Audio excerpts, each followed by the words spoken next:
And the countdown clock will resume in 50 seconds. Countdown clock will resume on my mark. 3, 2, 1, mark. T-minus 9 minutes. And we are at T-minus 9 minutes and counting as Atlantis is preparing for launch on shuttle mission STS-112, less than 9 minutes away at this point on a return mission to the International Space Station.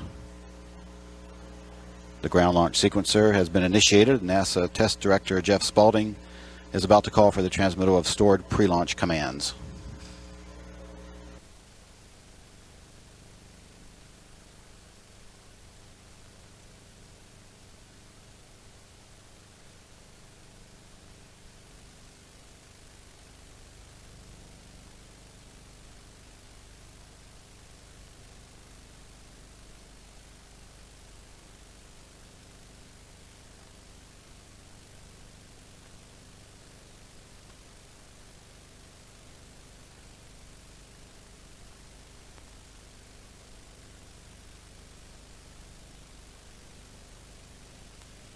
T-minus 8 minutes and counting.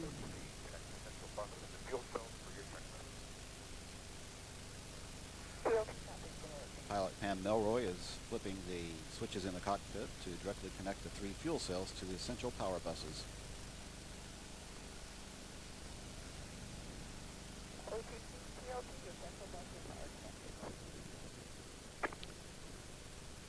At this point, the orbiter access arm will be retracted away from the vehicle. This is the walkway used by the crew to gain entry into and out of the vehicle.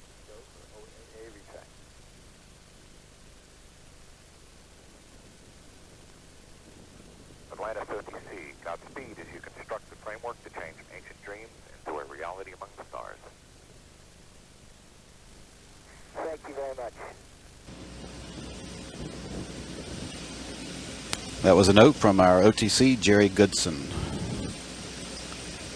T-minus 7 minutes and counting. NTD LPS. Go LPS.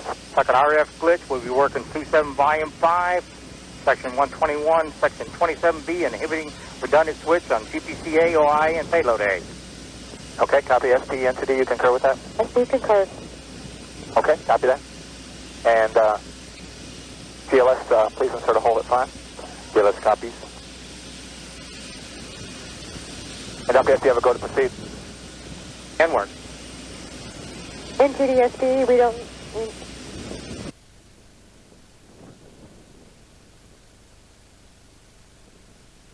And LPS, do you need to hold at 5 of this, or can we work it on the fly? It's already worked. Be done in less than 30 seconds. CRPS OTC, complete. Start APU strip chart recorders. And that's complete. Okay, LPS, you report you are complete, and are you in nominal configuration? PLP, OTC, perform APU pre-start. It's going to work. LPS, say again, please. LPS, MTD. Go ahead.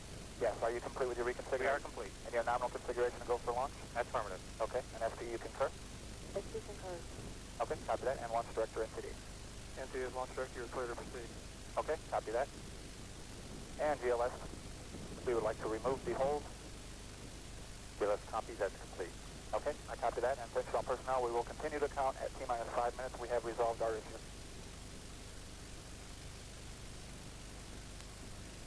And at this point, we're receiving signals from Mission Control in Houston.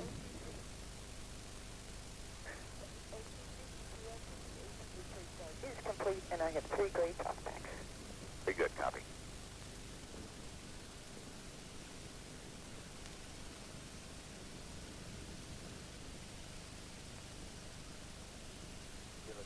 And we have a go for auxiliary power unit start.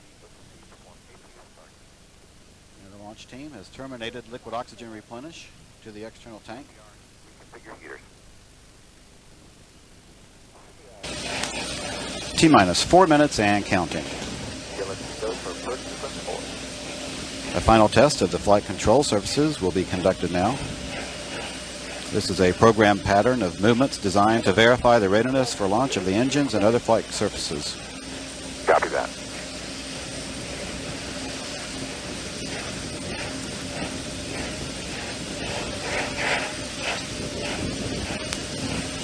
coming up on final aero surface checks of the orbiter's wing elevons and rudder. It's being completed at this point. This verifies the orbiter's hydraulic systems. Also, next, the 3 main engines will be gimbaled as a final test prior to launch.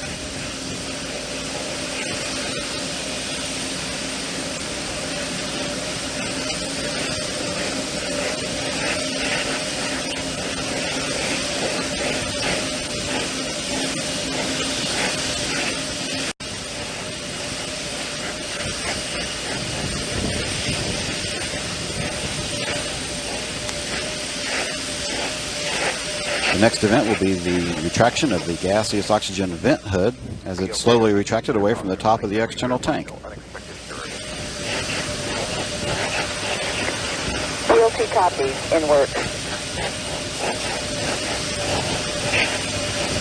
And everything continues to look good with the Space Shuttle Atlantis.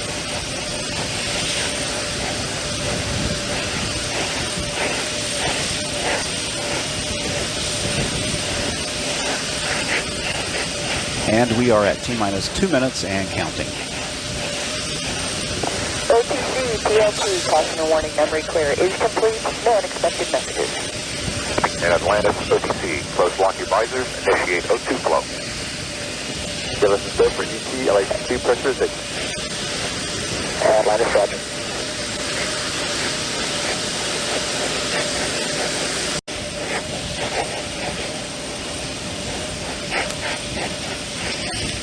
T-minus 1 minute and counting. All looks good for launch of Shuttle Atlantis from Kennedy Space Center in Florida. T-minus 50 seconds. And we are transferring to orbiter internal power at this time. Atlantis is now running off of its 3 onboard fuel cells. Coming up on a go for auto sequence start.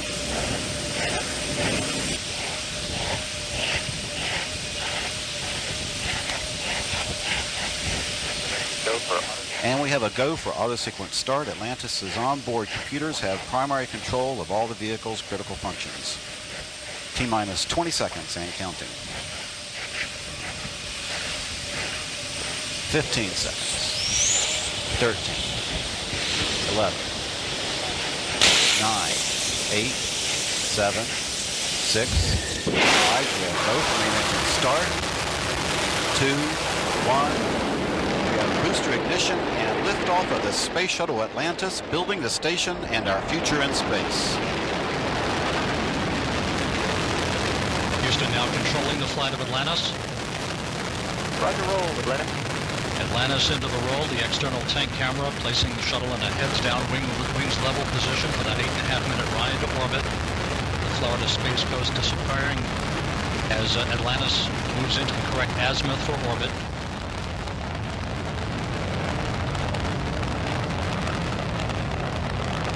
"33 seconds into the flight. First condensation pouring over the top of the orbiter as the 3 liquid fuel main engines begin to throttle back in a 3-step fashion to 72% of rated performance.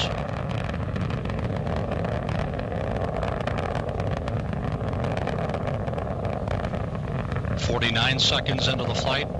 Atlantis already 2.5 miles downrange from the Kennedy Space Center, throttling up. You are go and throttle up. Atlantis, roger. The throttle up call from Capcom Ken Ham, acknowledged by Commander Jeff Ashby, joined on the flight deck by pilot Pam Milroy, flight engineer Sandy Magnus, and mission specialist Pierce Sellers, Dave Wolf, and Russian cosmonaut Fyodor Yurchikhin seated down on the middeck. 1 minute, 20 seconds into the flight. This view from long-range trackers at Playa Linda Beach, north of the Kennedy Space Center, and now the external tank camera view once again. Atlantis 11.5 miles downrange, 17 miles in altitude, traveling 2,800 miles per hour.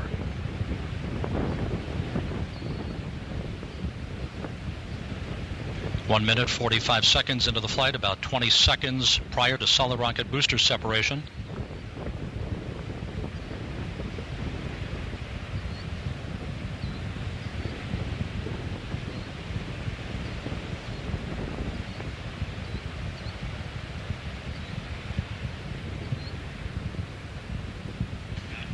Booster officer reports a good solid rocket booster separation.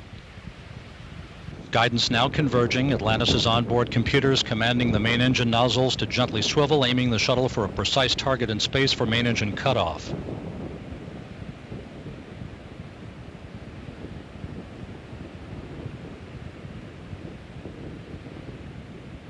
Atlantis, Houston, 2 engine TAL.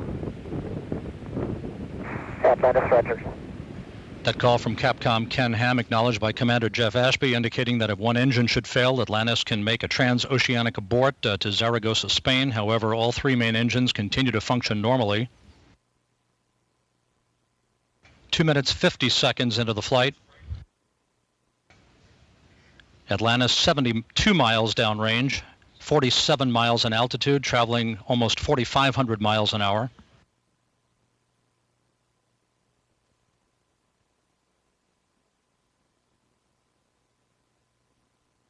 Atlantis flying on the singular power of its 3 liquid fuel main engines, which are draining about a half a ton of fuel per second from the shuttle's large external fuel tank.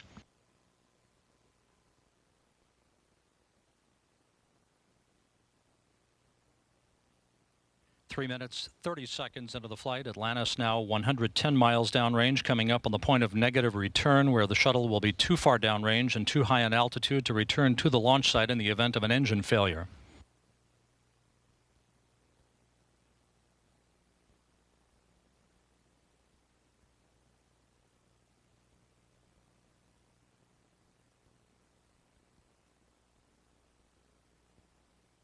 Atlantis, Houston, negative return. Atlantis, roger. And that call up confirming that Atlantis continues to head uphill. Capcom Ken Ham relaying that to Commander Jeff Ashby on board Atlantis. The orbiter and its 6 passengers on course and on time to reach the International Space Station on Wednesday. Atlantis now 176 miles downrange, all 3 main engines functioning perfectly, as are the 3 power-producing fuel cells and the 3 auxiliary power units, 4.5 minutes into the flight.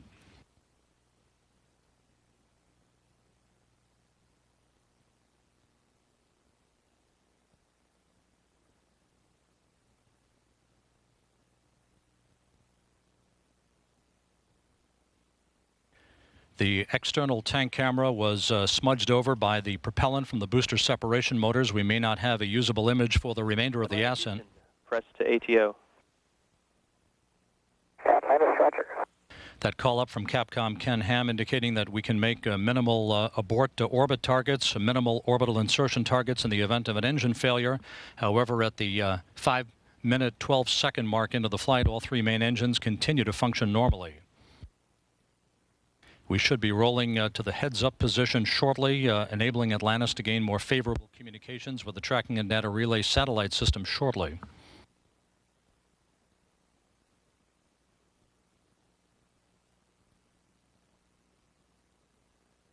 Atlantis, Houston, single engine, Ops 3. Atlantis, roger.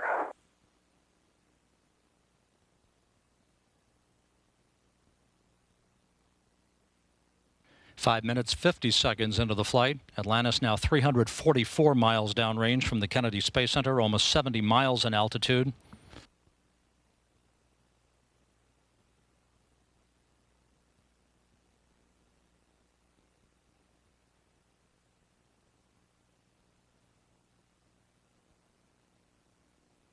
Atlantis, Houston, single engine, Zaragoza 104, and press to MECO.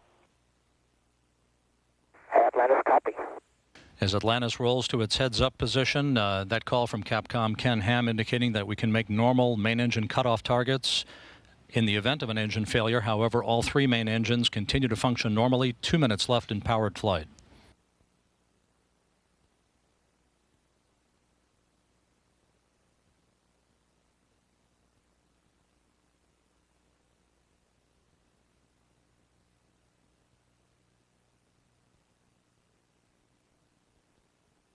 Atlantis now 500 miles downrange, 66 miles in altitude, traveling at 12,000 miles an hour. Atlantis, Houston, single engine, press 104.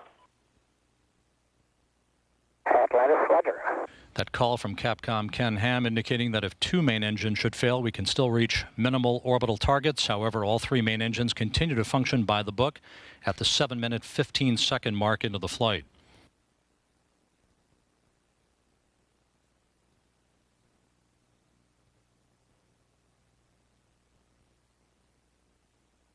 Seven and a half minutes into the flight, Atlantis' main engines are once again being throttled down to limit the stress on the shuttle and its 6 crew members to that of 3 times the effective gravity. Atlantis currently traveling at a speed of more than 4 miles per second. Atlantis almost 700 miles downrange, everything looking very good for an on-time main engine cutoff about 45 seconds from now.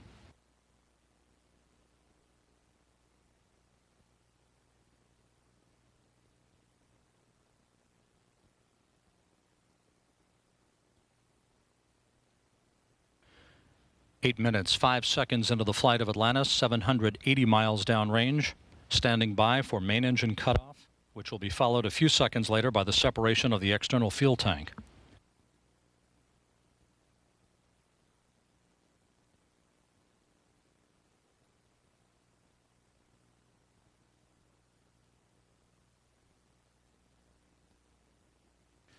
Main engine cutoff confirmed by the booster officer here in Mission Control and normal ascent for Atlantis.